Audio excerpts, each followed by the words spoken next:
It's hard to explain it. You know, I've had a lot of dogs through my life, and every now and then you get that one dog that looks at you and looks so deep into your soul that you just feel that connection. My name is Geoff Steffens. I'm born here in Albuquerque, New Mexico, and this is Goose. He's a 2.5-year-old out of Alleyway Kennels in Huntsville, Alabama.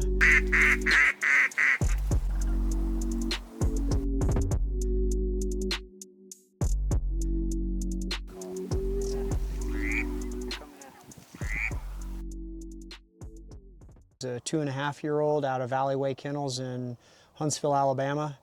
His trainer is Michael Barnes, and he's a seasoned hunt retriever titled dog under UKC.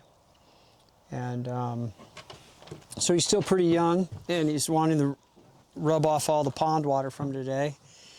But I kind of never became a hunter, and once I got this dog, I started learning that I gotta learn the whole process, and I started training with my trainer and learning how to handle the dogs and run the dogs and running them at competitions. And so the next piece of that is for me to become a better bird hunter.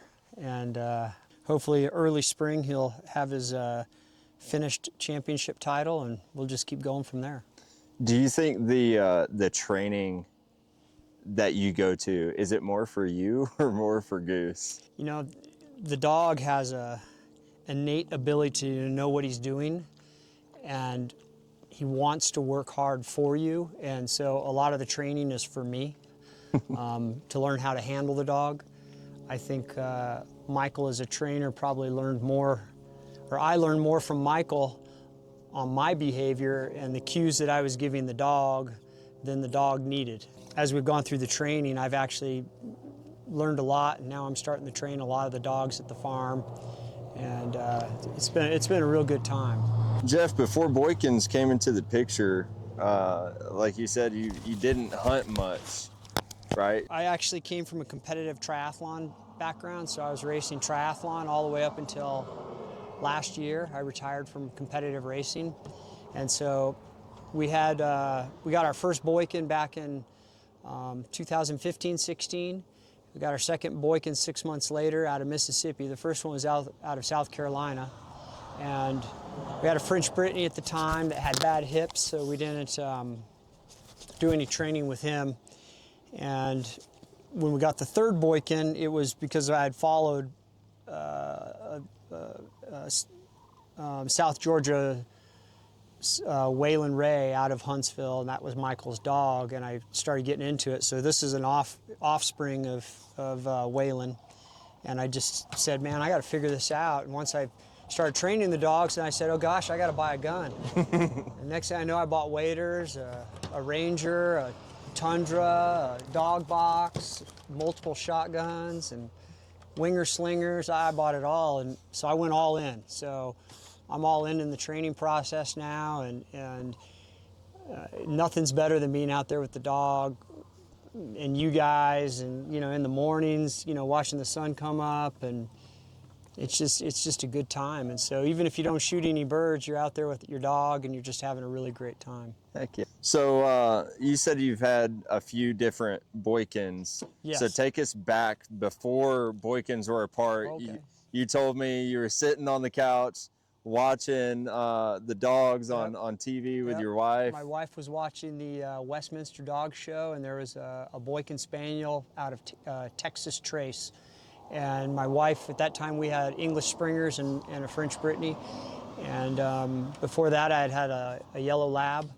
And she said, man, we need a Boykin.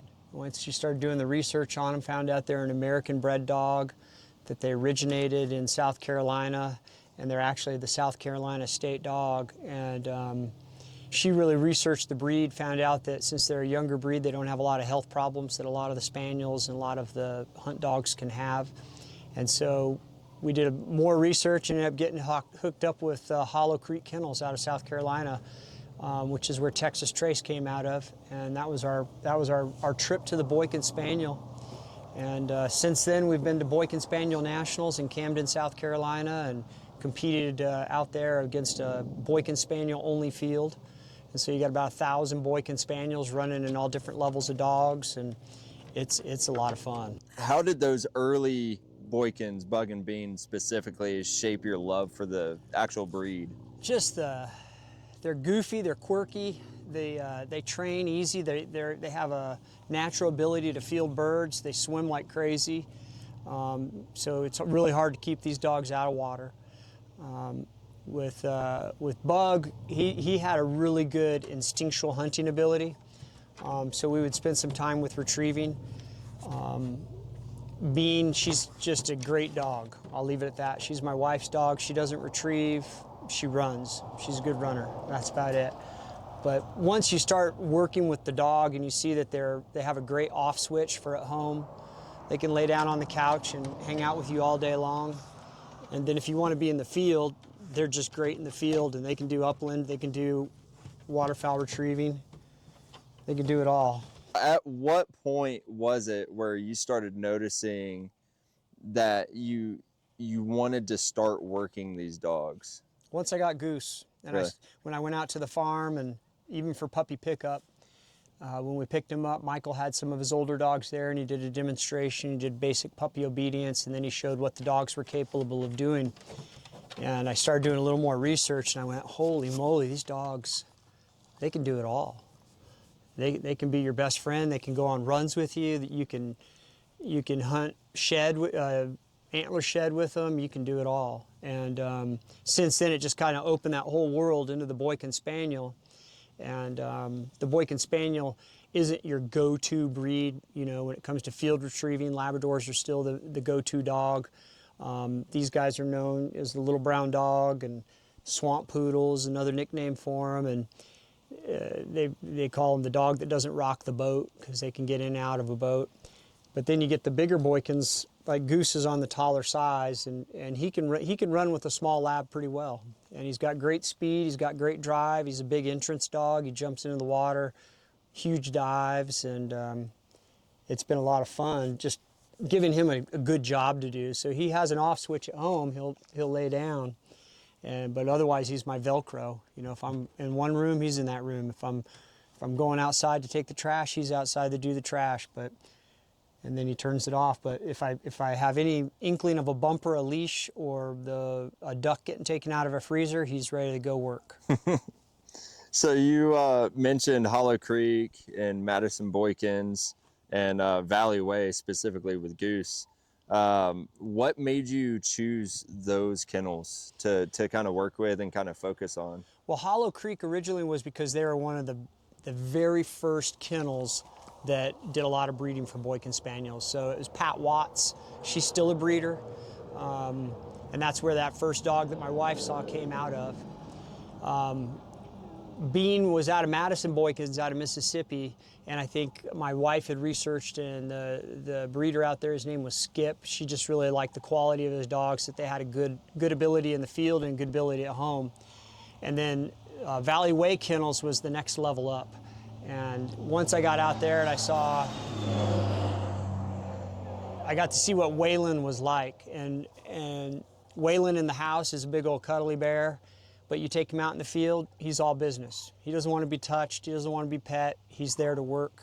And once I got to watch Michael handle the dogs, see the relationship that he has with the dogs, the relationships that he has with the owners of the dogs he trains, and what he does for the dogs, I was like, I want to be part of that. You know, if I'm gonna train dogs, this is the guy I want to learn from. And he and I hit it off really well, and so I spent the last 2 years basically going out there every 4 to 5 weeks to train with him and the dog.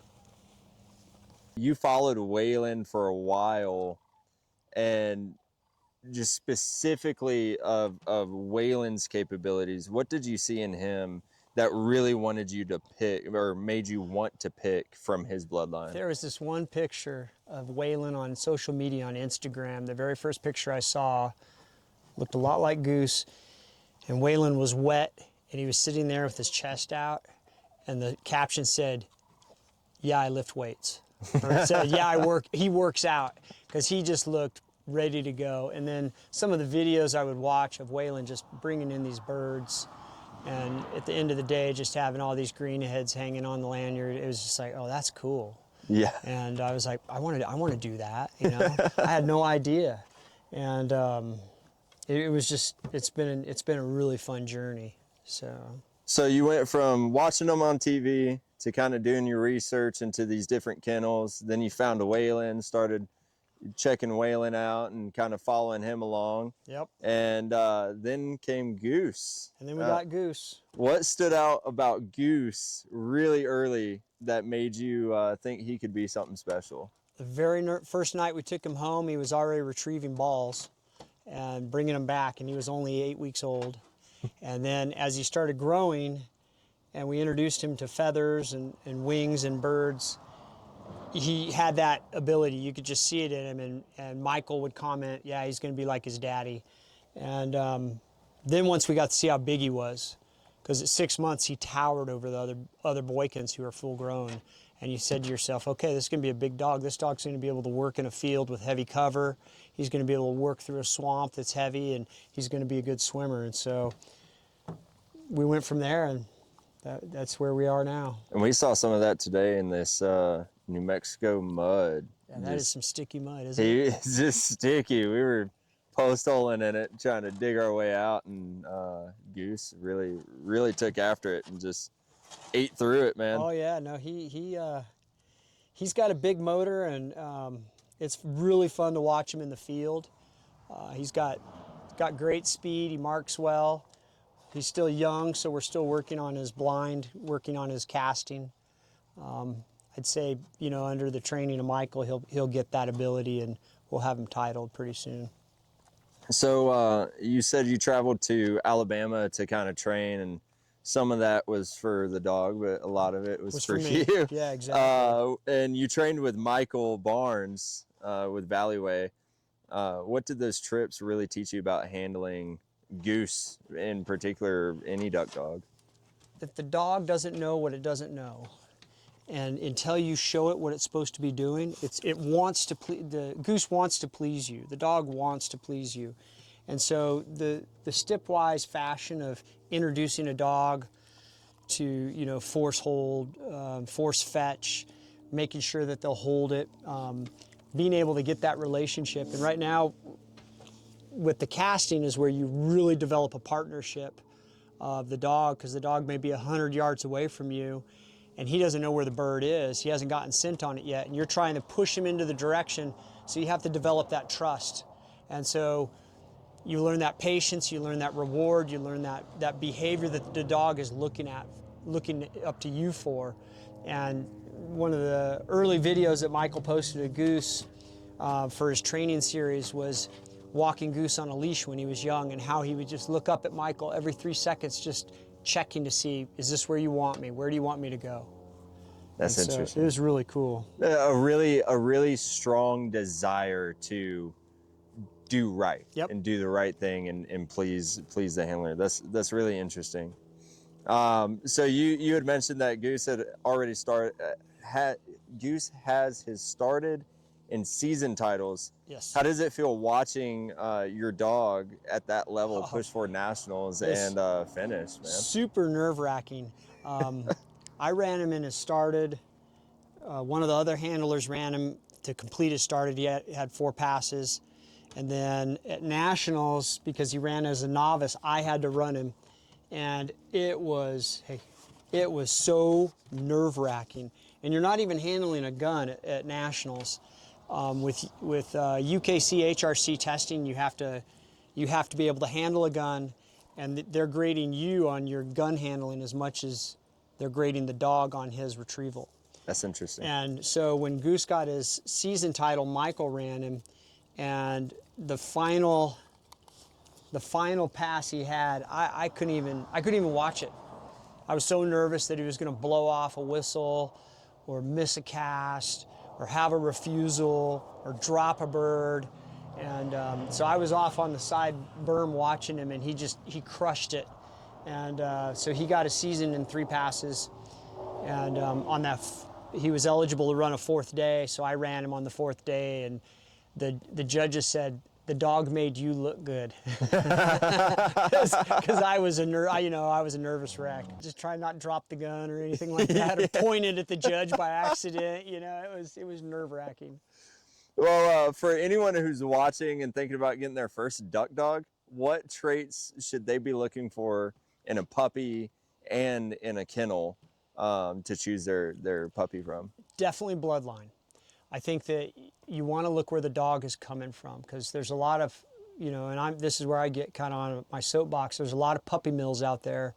If you've ever seen a Boykin Spaniel puppy, they're one of the cutest things you'll ever see, and everybody wants one. And what they don't understand is they're getting a working dog that also wants a job besides being a great home dog. And so you got to look at the breeding. You got to look at what bloodline they're coming from. You should be very astute to make sure that they have genetic testing. Part of the Boykin Spaniel Society Foundation is really, we're big members, and is to making sure that we're not breeding characteristics that the dog shouldn't have. So like Goose has been genetically cleared for everything.